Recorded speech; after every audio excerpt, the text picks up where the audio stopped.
नमस्कार दोस्तों। New notification out किया गया है नेशनल इंश्योरेंस कंपनी लिमिटेड की तरफ से असिस्टेंट के पोस्ट के लिए। दोस्तों इसमें टोटल वैकेंसीज की बात करें तो 500 वैकेंसीज है।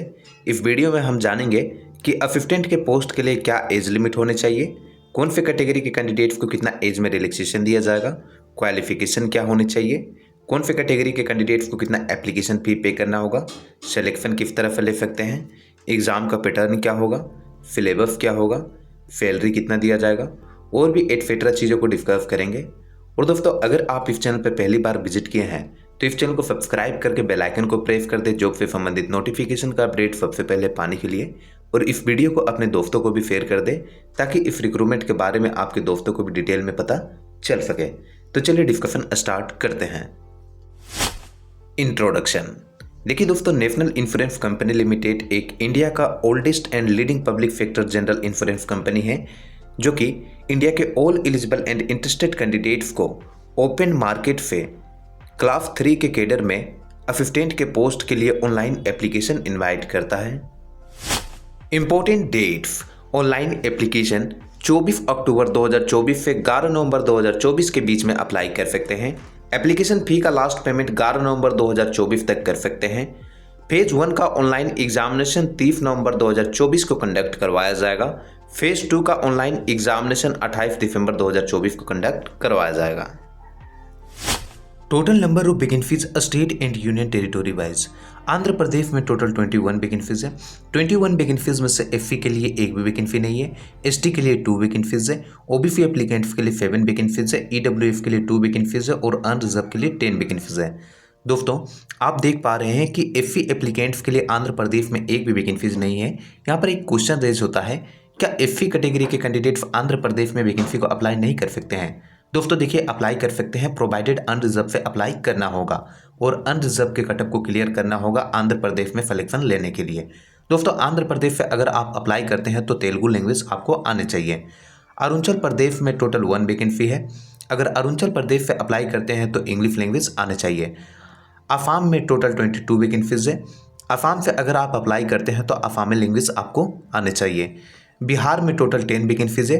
अगर आप बिहार से अप्लाई करते हो तो हिंदी लैंग्वेज आने चाहिए।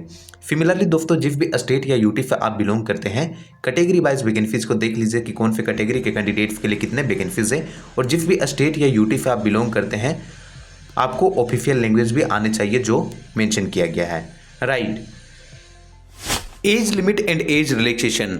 एज 21 से 30 साल के बीच में होनी चाहिए एज ऑन 1/10/2024।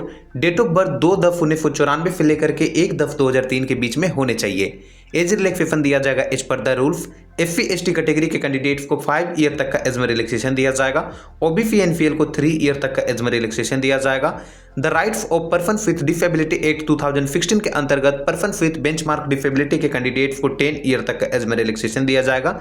सिमिलरली दोस्तों, आप एक सर्विसमैन, डिसेबल्ड एक सर्विसमैन, विडोज, डाइवर्स्ड वुमेन और वो वुमेन जो उनके हस्बैंड से लीगली सेपरेट किए गए हों बट अभी तक मैरी ना हुआ हो, और कंपनी के एग्जिस्टिंग एम्प्लॉय के लिए एज रिलैक्सेशन को देख सकते हैं। Educational qualification. दोस्तों क्वालिफिकेशन कम से कम ग्रेजुएशन पास होने चाहिए किसी भी डिसिप्लिन में, किसी भी रिकॉग्नाइज्ड यूनिवर्सिटी से, या फिर इक्विवेलेंट क्वालिफिकेशन होने चाहिए एज ऑन 1/10/2024। मतलब आपका ग्रेजुएशन 1/10/2024 से पहले कंप्लीट हो जाना चाहिए। दोस्तों अगर आपका ग्रेजुएशन 1/10/2024 के बाद कंप्लीट होता है देन आप इस वैकेंसी को अप्लाई करने के लिए एलिजिबल नहीं होंगे। और दोस्तों जो हमने ऊपर में लैंग्वेज देखा स्टेट वाइज, यूटी वाइज, वो लैंग्वेज आपको अच्छे तरीके से पढ़ने, लिखने और बोलने के लिए आने चाहिए, क्योंकि फाइनल सिलेक्शन से पहले रीजनल लैंग्वेज का टेस्ट भी कंडक्ट करवाया जाएगा। जो कैंडिडेट्स रीजनल लैंग्वेज में फेल हो जाएंगे वो कैंडिडेट्स को डिस्क्वालीफाई कर दिया जाएगा। मतलब कैंडिडेट्स जो है रीजनल लैंग्वेज में प्रोफिशिएंट होने चाहिए। Right. Selection procedure and scheme of examination. दोस्तों इसमें selection pre examination, main examination और रीजनल लैंग्वेज टेस्ट के थ्रू सिलेक्शन ले सकते हैं। अब दोस्तों एग्जामिनेशन के स्कीम के बारे में समझते हैं। प्री एग्जामिनेशन में सारे ऑब्जेक्टिव टाइप्स के क्वेश्चन पूछे जाएंगे। टोटल 100 मार्क्स का क्वेश्चन पूछा जाएगा और 60 मिनट्स का टाइम दिया जाएगा। इंग्लिश लैंग्वेज पे टोटल 30 क्वेश्चन पूछा जाएगा, 30 मार्क्स कैरी करेगा, 20 मिनट्स का समय दिया जाएगा और एग्जाम का मीडियम इंग्लिश होगा। रीजनिंग एबिलिटी पे 35 क्वेश्चन पूछा जाएगा, 35 मार्क्स कैरी करेगा, 20 मिनट्स का समय दिया जाएगा। एग्जाम का मीडियम हिंदी और इंग्लिश दोनों होगा। क्वांटिटेटिव एप्टीट्यूड पे 35 क्वेश्चन पूछा जाएगा, 35 मार्क्स कैरी करेगा, 20 मिनट्स का समय दिया जाएगा। एग्जाम का मीडियम हिंदी और इंग्लिश दोनों होगा। टोटल 100 क्वेश्चन पूछा जाएगा, 100 मार्क्स कैरी करेगा, 60 मिनट्स का समय दिया जाएगा।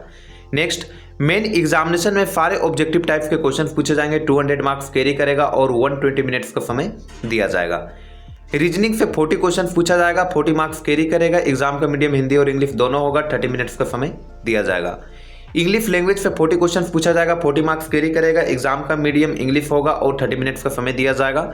रीजनिंग एबिलिटी से 40 क्वेश्चन पूछा जाएगा, 40 मार्क्स कैरी करेगा। एग्जाम का मीडियम हिंदी और इंग्लिश दोनों होगा, 30 मिनट्स का समय दिया जाएगा।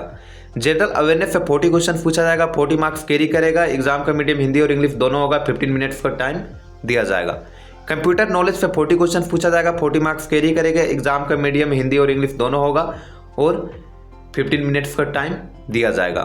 टोटल मेन एग्जामिनेशन में 200 क्वेश्चन पूछा जाएगा, 200 मार्क्स कैरी करेगा और 120 मिनट का टाइम दिया जाएगा। देखिए दोस्तों, नेशनल इंश्योरेंस कंपनी के पास राइट है कि एग्जामिनेशन के स्ट्रक्चर को मॉडिफाई भी कर सकता है। अगर एग्जामिनेशन के स्ट्रक्चर में किसी भी तरह का मॉडिफिकेशन होता है तो वेबसाइट के माध्यम से इंटीमेट कर दिया जाएगा। राइट, देखिए दोस्तों, इंग्लिश लैंग्वेज के टेस्ट के अलावा सारे लैंग्वेज हिंदी और इंग्लिश में आप दे सकते हैं। Regional language test qualifying nature को होगा। राइट, जो कैंडिडेट्स मेन एग्जामिनेशन को क्लियर कर लेंगे वो कैंडिडेट्स को रीजनल लैंग्वेज टेस्ट के लिए बुलाया जाएगा। फाइनल सिलेक्शन कैंडिडेट्स का मेन एग्जामिनेशन और रीजनल लैंग्वेज टेस्ट के थ्रू ही किया जाएगा। देखिए दोस्तों, अगर मान के चलिए 2 कैंडिडेट्स है, कैंडिडेट्स ए और कैंडिडेट्स बी दोनों ही अनरिजर्व से बिलोंग करते हैं और दोनों ही मार्क्स ऑब्टेन किए हैं 150, तो ऐसे केस में कौन से कैंडिडेट्स को सेलेक्ट किया जाएगा? पहले देखिए दोस्तों, जिन कैंडिडेट्स का एज ज़्यादा होता होगा वो कैंडिडेट्स को सेलेक्ट किया जाएगा। मान के चलिए कि ए कैंडिडेट्स का एज होता है 22 और बी कैंडिडेट्स का एज होता है 24, तो बी कैंडिडेट्स को सेलेक्ट किया जाएगा। क्यों? क्योंकि ए से बड़ा है बी। राइट, ये टाई का रिजोल्यूशन है। अब देखिए, अगर आप ये क्वेश्चन को गलत करते हैं तो 1/4 का पेनल्टी लगाया जाएगा। सो आप क्वेश्चन को तभी अटेम्प्ट करें जब आप 100% श्योर हो, अदरवाइज आप कट ऑफ लिस्ट से बाहर किए जा सकते हैं। देखिए, मेन एग्जामिनेशन में वैकेंसी के 15 टाइम्स कैंडिडेट्स को ही सेलेक्ट किया जाएगा। सो दोस्तों, अगर आपको इस एग्जामिनेशन को क्लियर करना है तो आपको सिलेबस को देखते हुए एग्ज़ाम का प्रिपरेशन करना होगा। और आप जैसे कि डेट देख चुके हैं, एग्ज़ामिनेशन जल्दी कंडक्ट करवाया जाएगा। सो आपको और भी फास्ट तरीके से प्रिपरेशन करना होगा।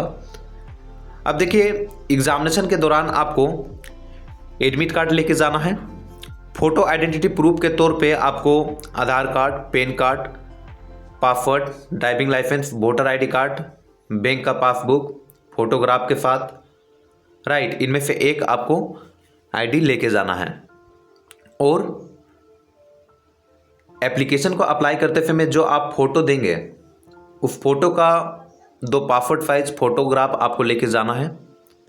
राइट, देखिए यहाँ पर मेंशन किया गया है कि राशन कार्ड और लर्नर का ड्राइविंग लाइसेंस वैलिड नहीं होगा। सो आप इसको भी ध्यान रखें। अगर देखिए दोस्तों, अगर आप मिस्टेक करते हैं एग्ज़ामिनेशन के दौरान ये सारे डॉक्यूमेंट्स को ले जाने में, तो हाई चांसेस है कि आपको एग्ज़ामिनेशन देने के लिए ना दिया जाए। सो आप पर्टिकुलरली इस बात को याद रखें।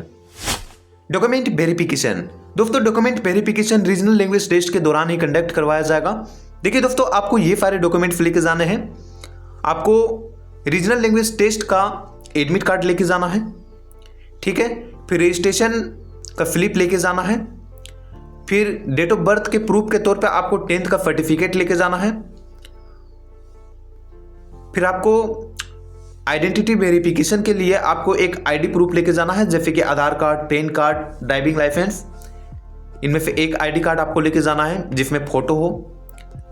ग्रेजुएशन का मार्कशीट, सर्टिफिकेट लेके जाना है। अगर आप SC ST OBC कैटेगरी पे एप्लीकेशन को अप्लाई किए हैं तो आपको कास्ट सर्टिफिकेट बनवा के लेके जाना है। इशू किए हुए होने चाहिए कॉम्पिटेंट अथॉरिटी के द्वारा प्रिस्क्राइब फॉर्मेट में। और यहाँ पे आप देख सकते हैं एक सर्विसमैन के लिए एक सर्विसमैन का आपको सर्टिफिकेट बनवा के लेके जाना है। फिर बाकी आप यहाँ पे देख सकते हैं PWBD के लिए भी, अगर PWBD से अगर आप अप्लाई किए हैं तो PWBD का भी आपको सर्टिफिकेट बनवा के लेके जाना है। राइट, देखिए नोट पॉइंट पे मेंशन किया गया है, candidate will not be allowed to appear for regional language test if he और she fails to produce relevant eligibility document as mentioned above. देखिए दोस्तों, रीजनल लैंग्वेज टेस्ट में आपको तभी अलाउ किया जाएगा जब आप जो मैंने डॉक्यूमेंट्स बताया, ये डॉक्यूमेंट्स अगर आप देने में फेल हो जाते हैं, नहीं जमा कर पाते हैं, तो आपको रीजनल लैंग्वेज टेस्ट भी नहीं देने दिया जाएगा। Right, examination centre. दोस्तों देखिए, ये एग्जामिनेशन सेंटर है फेज 1 के एग्जामिनेशन के लिए। आंध्र प्रदेश में विजयवाड़ा, विशाखापट्टनम, ओंगोल में एग्जाम का सेंटर चूज कर सकते हैं। असम में गुवाहाटी, डिब्रूगढ़, सिलचर, जोरहट में एग्जाम का सेंटर आप चूज कर सकते हैं। अरुणाचल प्रदेश में सिर्फ नाहरलागुन में ही एग्जाम का सेंटर पड़ेगा। बिहार में पटना, गया, भागलपुर, इनमें से एक आप एग्जाम का सेंटर चूज कर सकते हैं। सिमिलरली दोस्तों, जिस भी स्टेट या यूटी से आप बिलोंग करते हैं, एग्जामिनेशन के सेंटर को आप देख लीजिए और एप्लीकेशन को अप्लाई करते समय अपने कन्वीनियंट के अनुसार एग्जाम के सेंटर को चूज कर लें। ये दोस्तों फेज 2 के एग्जामिनेशन का सेंटर। सिमिलरली दोस्तों, जिस भी स्टेट या यूटी से आप बिलोंग करते हैं, एग्जामिनेशन सेंटर को आप देख लीजिए। देखिए नोट पॉइंट पे मेंशन किया गया है कि जो भी एडमिट कार्ड में एड्रेस मेंशन किया हुआ होगा वो एड्रेस में ही आपको एग्जाम जाके देना है। दूसरा पॉइंट पे मेंशन किया गया है कि एडमिट कार्ड में जो सेंटर आपको दिया जाएगा, जो जगह आपको दिया जाएगा, जिस दिन को आपको एग्ज़ाम देने के लिए कहा जाएगा और जो सेशन होगा, आप चेंज करने के लिए रिक्वेस्ट नहीं कर सकते हैं। अगर रिक्वेस्ट करते हैं चेंज करने के लिए तो इंटरटेन माना जाएगा। तीसरा पॉइंट में मेंशन किया गया है कि कंपनी के पास राइट है कि एग्जामिनेशन सेंटर को चेंज भी कर दे और अदर एग्जामिनेशन सेंटर को ऐड भी कर दे। मतलब मान के चलिए आप एग्जाम का सेंटर चूज किए हैं A, B और C। कंपनी आपको A भी एग्जाम का सेंटर ना दे, B भी ना दे, C भी ना दे, आपको एग्जाम का सेंटर दे दे D, तो ऐसे भी आपके साथ हो सकता है। राइट, अब दोस्तों देखिए चौथा पॉइंट में मेंशन किया गया है, candidate will appear for examination eight examination centre at his her own risk and expenses and company will not be responsible for any injury or losses etc. of any nature। देखिए दोस्तों, आप examination centre में appear तो हो जाएंगे but किसी भी तरह का रिस्क को कंपनी जो है बियर नहीं करेगा। राइट, सो आप इस बात को भी ध्यान रखें। अब बाकी दोस्तों आप यहाँ से देख सकते हैं ये सारे पॉइंट्स को। Application fees. दोस्तों देखिए, आप एप्लीकेशन फ़ी का पेमेंट 24 अक्टूबर 2024 से 11 नवंबर 2024 के बीच में कर सकते हैं। SC ST PWBD और एक्स सर्विसमैन के कैंडिडेट्स को इस एप्लीकेशन को अप्लाई करने के लिए 100 रुपीज़ पे करना होगा। ये कैटेगरी के कैंडिडेट्स को छोड़ करके बाकी जितने भी कैटेगरी के कैंडिडेट्स आते हैं उन सभी को 850 रुपीज़ एप्लीकेशन फी पे करना होगा। Right, probation period. देखिए दोस्तों, प्रोबेशन पीरियड को आपको अच्छे से समझने की जरूरत है। देखिए, सिलेक्शन लेने के बाद मिनिमम 6 मंथ के लिए प्रोबेशन पीरियड में रखा जाएगा कैंडिडेट्स को। फर्दर प्रोबेशन पीरियड को एक्सटेंड भी किया जा सकता है। अब देखिए, सिलेक्शन लेने से पहले एक बॉन्ड में आपको सिग्नेचर करने के लिए कहा जाएगा। उस बॉन्ड में मेंशन किया हुआ होगा कि प्रोबेशनरी पीरियड के दौरान अगर आप सर्विस से रिजाइन करते हैं या फिर कंपनी आपको सर्विस से टर्मिनेट करता है तो जो आप प्रोबेशनरी पीरियड के दौरान सैलरी को अर्न किए हुए होंगे उसके अलावा 25,000 आपको पे करना होगा। तो ये कंडीशन है। Emoluments and benefit. देखिए दोस्तों, अगर मेट्रो सिटीज़ में आप पोस्ट किए जाते हैं तो इनिशियल स्टेज में आपको अप्रॉक्सीमेटली 39,000 पर मंथ दिया जाएगा इमोल्यूमेंट। इसके अलावा अदर अलाउंसेस जैसे कि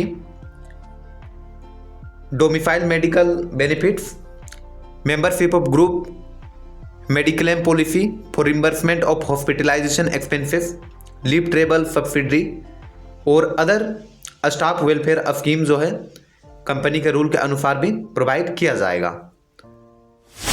तो आई होप दोस्तों आपको इस रिक्रूटमेंट के बारे में क्लियर हो गया होगा। फिर भी आपको किसी भी तरह का डाउट रहता है इस रिक्रूटमेंट से संबंधित, देन आप कमेंट करें, मैं आपके डाउट को रिजॉल्व करने का कोशिश करूंगा।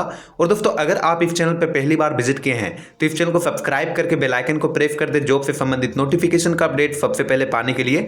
और दोस्तों इस वीडियो को अपने दोस्तों को भी शेयर कर दे ताकि इस रिक्रूटमेंट के बारे में आपके दोस्तों को भी डिटेल में पता चल सके। मिलते हैं दोस्तों नेक्स्ट वीडियो में to bring such kind of information. तब तक के लिए जय हिंद, जय भारत।